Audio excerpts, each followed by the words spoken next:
안녕하세요. 오늘부터 여러분과 함께 논어를 공부할 정유생이라고 합니다. 오늘은 공자는 왜 공부가 즐겁다고 했을까? 라는 의문을 갖고 논어 하기편 1장을 살펴보려고 합니다. 논어 하기편 1장은 보시는 것과 같이 세 문장으로 구성이 되어 있습니다.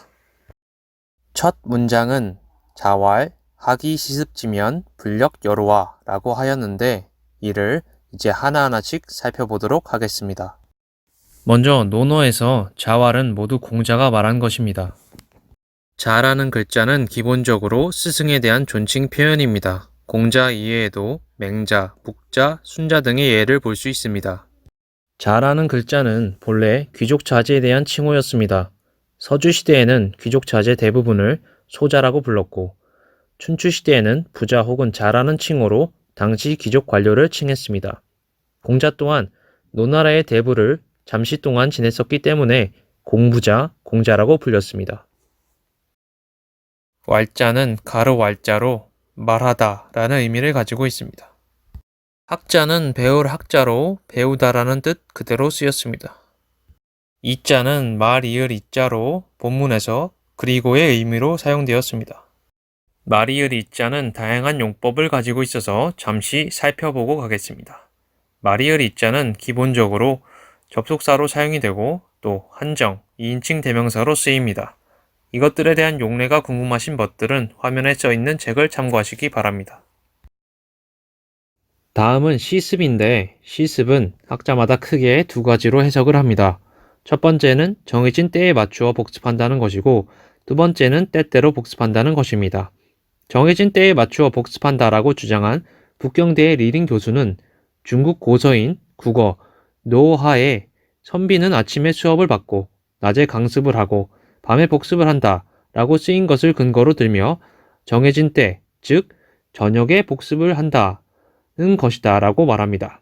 반면에 때때로 복습을 한다라고 주장한 대표적인 사람은 주자로 주자는 습이라는 글자는 새가 자주 나는 것을 의미하고 배우기를 그치지 않음을 마치 새새끼가 자주 나는 것과 같이 하는 것이라고 말하며 시시때때로 복습을 하는 것이다 라고 주장을 합니다. 어떤 해석이 옳은 해석인지는 벗들의 판단에 맡기도록 하겠습니다. 지자는 갈지자로 본문에서는 대명사로 쓰여 학을 가리킵니다. 갈지도 다양한 용법이 있어 한번 살펴보겠습니다. 갈지는 보시는 바와 같이 크게 5가지 용법이 있습니다.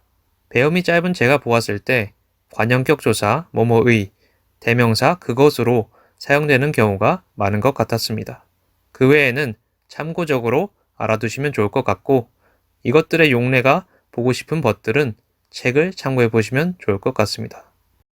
불력 여로에서 불력 뭐뭐호를 살펴보도록 하겠습니다. 불력 뭐뭐호는 하나의 형식으로 자리 잡은 표현으로 학자분들마다 크게 2가지로 해석을 합니다. 또한 뭐뭐하지 않은가, 뭐뭐하지 않은가. 이는 역자를 또한이라는 부사로 볼 것인지 아니면 조사로 볼 것인지의 차이입니다. 또한이라고 보는 입장에서는 역만 쓰면 될 것을 불역이라고 하여 문장의 강렬한 느낌을 살리려는 것이다 라고 하는 것이고 조사로 보는 입장에서는 또한이라고 해석을 한다면 하기편의 2번째, 3번째 문장에서는 맞는 표현이 되지만 첫 번째 문장에서는 맞지 않는 해석이 되기 때문에 조사로 보아야 한다라고 말씀을 하십니다. 어떤 것이 맞는 해석인지는 이번에도 벗들의 판단에 맡기겠습니다. 그 다음은 아닐 불자인데 아니다, 없다 라는 의미입니다. 달래 새, 말씀 설자로 많이 쓰이는 자인데 본문에서는 기쁠 열 자로 사용이 되었습니다. 호자는 어조사 호자로 의문을 나타내는 종결사입니다. 예컨대 맹자 양유형 편에 보면 현자 역유 차라코라 하여 어진 사람 또한 이러한 즐거움이 있습니까? 라는 의문문을 만드는 것을 볼 수 있습니다. 이제 첫 문장을 해석해보면 자왈, 하기 시습지면 불력 여로와 스승님께서 말씀하셨다. 배우고 때때로 혹은 때에 맞춰 그것을 복습하면 기쁘지 않은가 혹은 또한 기쁘지 않은가 라고 해석할 수 있겠습니다. 저는 이 문장을 읽으면서 두 가지의 의문이 들었습니다. 배운다고 하였는데 무엇을 배운다는 것인지, 또 배우고 복습하면 왜 즐거운지 하는 것입니다. 먼저 무엇을 배운다는 것인지 살펴보도록 하겠습니다. 저는 이러한 의문점을 해결하기 위해서 여러 주석서를 참고했습니다. 먼저 주자는 여러분들도 다 아시겠지만 성리학을 집대정한 사람이고 논어에도 주석을 달았습니다. 그런 주자는 뭐라고 말했는가 하면 배운다는 말은 본받는다는 것이다.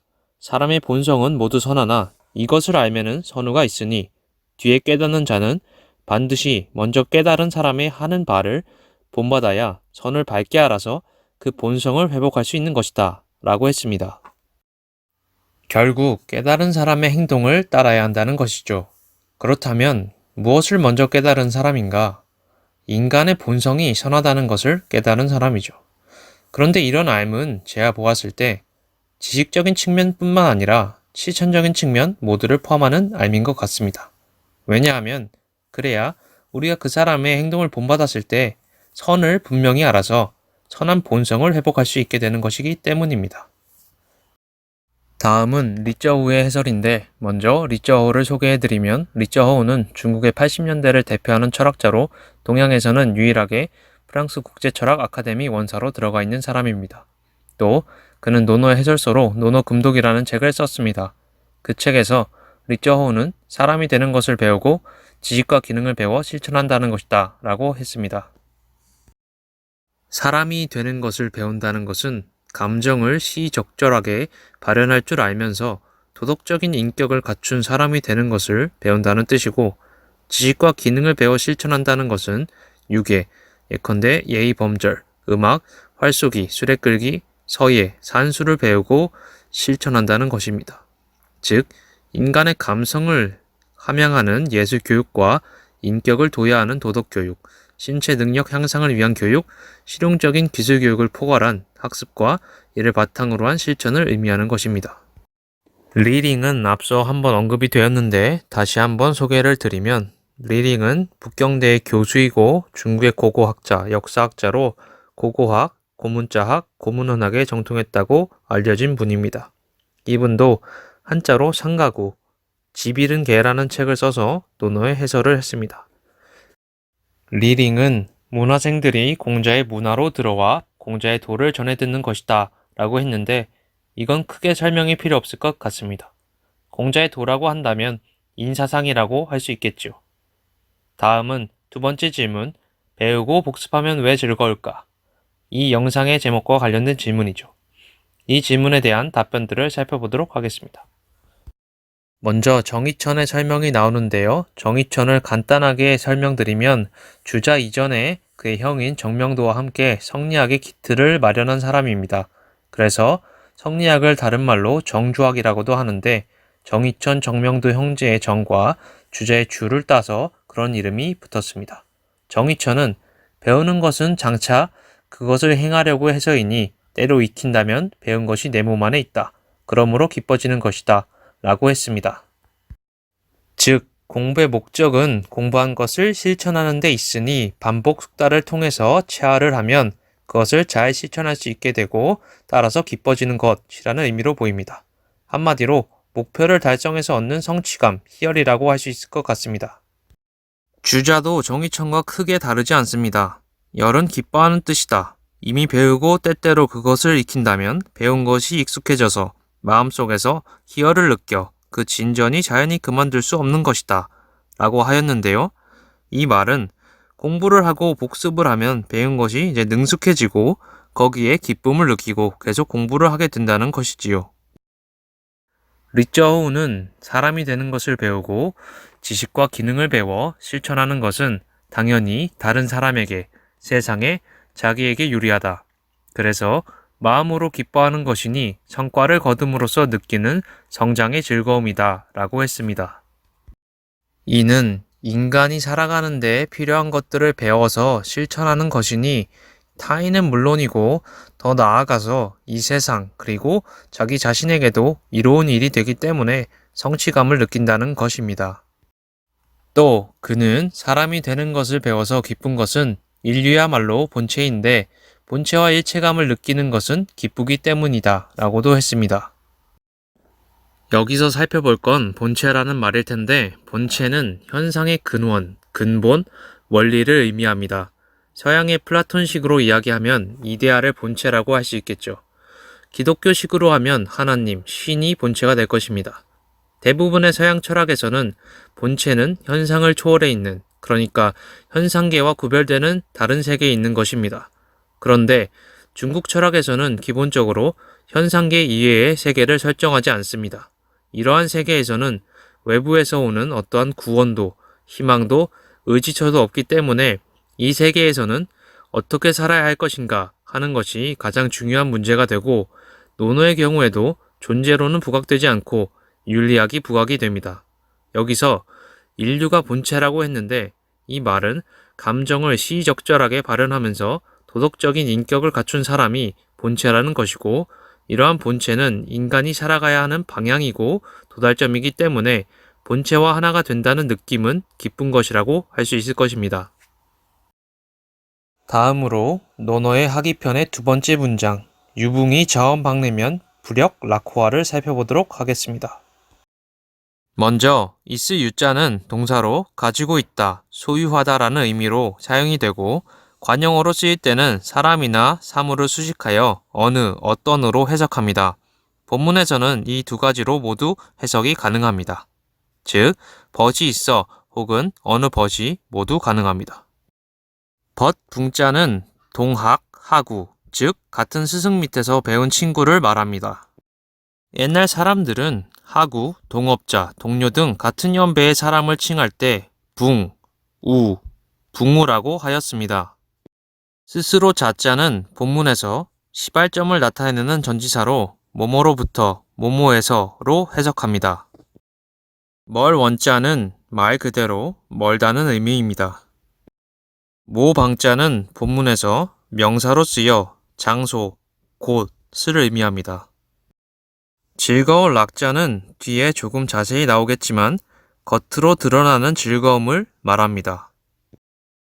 자, 이제 두 번째 문장을 해석해보면 유붕이 자원박내면 불역 락호화 벗이 있어 혹은 어느 벗이 먼 곳에서 찾아오면 즐겁지 않은가 혹은 또한 즐겁지 않은가. 이제 이 문장에 대한 해석들을 한번 살펴보도록 하겠습니다. 먼저 정의처는 선을 남에게 미쳐서 믿고 따르는 자가 많다. 그러므로 즐거운 것이다. 라고 했습니다. 이는 지식적인 측면과 실천적인 측면에서 남에게 본보기가 되어서 따르는 사람이 많게 되어 같이 어울리기 때문에 즐거운 것이라는 것이죠. 리쩌 허우는 이 구절은 친구가 찾아와서 학문을 토론하고 절차 탁마해서 수양하는 것을 뜻한다. 그러나 사실 꼭 여기에 구애될 필요 있을까? 와서 서로 만나고 술을 마시고 이야기를 나누는 것도 기쁘지 않겠는가? 이 즐거움은 완전히 인간의 삶에 속하는 것이고 또 매우 정신적인 것이며 너와 나의 즐거움이다 라고 했습니다. 이는 같이 공부할 뿐만 아니라 같이 어울려 술 마시고 담소를 나누는 것은 즐거운 일이고 같이 어울려서 사는 것이야말로 완전히 인간다운 삶이며 같은 관심사, 더 나아가서 같은 문화를 공유하여 즐기는 것이니까 매우 정신적인 것이고 성취감 같은 개인적인 감정이 아니라 공동체가 느끼는 감정이라는 것이라 생각해 봅니다. 또 리쩌 허우는 친구가 찾아와서 즐거운 것을 보면 이 본체는 개인으로서 홀로 존재하는 것이 아니고 우리 쪽에서 사는 존재임을 알 수 있다 라고도 했는데 아까 이 본체는 감정을 시의적절하게 발현하면서 도덕적인 인격을 갖춘 사람이라고 했죠. 이러한 본체가 단독적으로 존재하는 것이 아니고 여러 사람들과 어울리는 것을 즐거워하여 함께 어울리는 그러한 존재라는 의미로 보입니다. 리딩의 경우 홀로 배울 뿐만 아니라 누군가 나를 흠모하여 찾아와 나의 하구가 되는 것을 막지 않고 어울려 한바탕 검은 거를 켜고 노래를 부르면 어찌 즐겁지 않겠는가 라고 했습니다. 이것은 따로 설명이 필요 없을 것 같습니다. 여기서 기쁠 열과 즐거울 락자의 차이를 짚고 넘어가면 좋을 것 같습니다. 정의처는 열은 마음속에 있는 것이요 락은 발산함을 주로 하니 외면에 있는 것이다 라고 했습니다. 즉 기쁨은 겉으로 드러나지 않는 감정이고 즐거움은 겉으로 드러나는 감정이라는 것이죠. 리쩌 허우는 기쁨은 자신의 실천에만 관계하지만 즐거움은 이 세상 또 이른바 상호주관적 관계에서 생겨나는 정서이다 라고 했습니다. 기쁨은 자신의 행위에 따라서만 생겨나지만 즐거움은 이 세상 또 이른바 상호주관적, 여기서 상호주관적이라는 것은 여러 주관이 공통된 것을 포함하고 있다는 의미입니다. 쉽게 이야기하면 내가 어떤 산을 보고 저것이 산이구나 알듯이 다른 사람들도 그 산을 보고 산이라는 것을 알 수 있다는 것이죠. 리쩌 호의 경우에는 같은 문화를 공유하는 관계에서라는 의미가 좀 더 적합할 것 같습니다. 그래서 즐거움은 그러한 공통성을 가진 인간관계에서 나타나는 감정이라는 것이죠. 또 성취감이나 희열을 생각해보면 기쁨은 혼자서도 느낄 수 있는 감정인데 반해 즐거움은 다른 사람들과 함께 있을 때 느끼는 감정이죠. 이제 마지막 문장을 보도록 하겠습니다. 인부지 이 불온이면 불역 군자호화. 사람 인자는 한문에서 타인을 의미합니다. 알지자는 뜻 그대로 알다라는 의미로 사용이 되었습니다.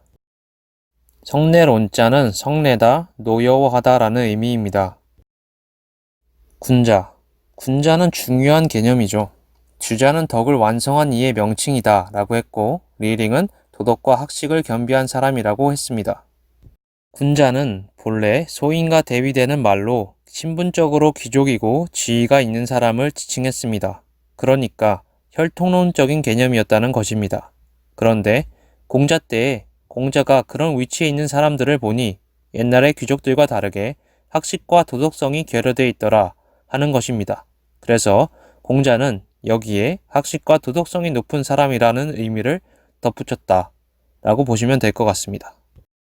이제 마지막 문장을 해석해 보도록 하겠습니다. 인부지 이 불온이면 불역 군자호화. 남이 알아주지 않아도 성내지 않으면 군자가 아니겠는가? 혹은 또한 군자가 아니겠는가? 오늘의 마지막 질문입니다. 남이 알아주지 않아도 성내지 않으면 왜 군자다운 것인가? 정의초는 비록 선을 남에게 미치는 것을 즐거워하나 옳게 여김을 받지 못하더라도 서운함이 없어야 비로소 군자라는 것이다 라고 했습니다. 이는 공부나 행동을 통해 요즘 유행하는 말로 선한 영향력을 끼치는 것을 즐거워하는데 사회적인 인정을 받지 못한다 하더라도 서운한 감정이 없어야 비로소 군자다운 것이다 라는 것입니다. 다음으로 윤돈이 나오는데 윤돈은 정의천의 제자로 논어맹자해라는 책을 썼습니다. 윤돈은 학문은 자신에게 달려있고 알아주고 알아주지 않음은 남에게 달려있으니 어찌 서운해할 것이 있겠는가 라고 했습니다. 이는 공부하는 것은 자신의 소관이고 남에게 인정받는 것은 남의 소관이니 서운해할 것 없이 자기 공부하면 된다는 것으로 보입니다.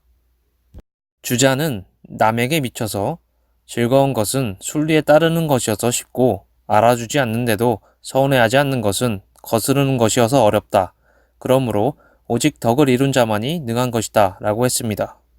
즉 남에게 선한 행동을 해서 즐거운 것은 자신의 선한 본성에 따르는 것이기 때문에 쉬운 것이고 알아주지 않는데도 서운해하지 않는 것은 인간의 감정을 거스르는 것이기 때문에 어려운 일이다. 그래서 오직 덕을 이룬 자만이 능히 할 수 있는 것이다 라고 본 것 같습니다. 리쩌 허우는 비록 무리 속에 살더라도 개인의 존엄과 실제와 가치를 잃지 않는다는 것이다 라고 말했는데 이 말은 우리가 어떤 공동체, 세속 속에 살아간다 하더라도 도덕적 가치를 지향점으로 삼아 거기에 도달하기 위해 살아가면 군자라고 할 수 있다 라는 의미로 보입니다. 리링은 학습의 목표는 군자가 되는 것이고 학습은 자기를 위해 배우는 것이기 때문에 다른 사람이 알지 못해도 여전히 군자인 것이라고 했습니다. 즉, 배움의 목적은 군자가 되는 것이고 배움은 남에게 뽐내기 위해서 하는 게 아니라 자기를 위해서, 즉 직위위약을 하기 위한 것이기 때문에 다른 사람이 알지 못한다 하더라도 여전히 군자라고 할 수 있다고 본 것입니다. 이상으로 오늘 논어 하기편 1장을 살펴보았습니다. 지루한 이야기 들어주신 벗들에게 감사드립니다. 오류에 대한 따끔한 지적이나 질문, 기타 의견이 있으신 벗들은 댓글을 남겨주시면 감사하겠습니다. 안녕히 계세요.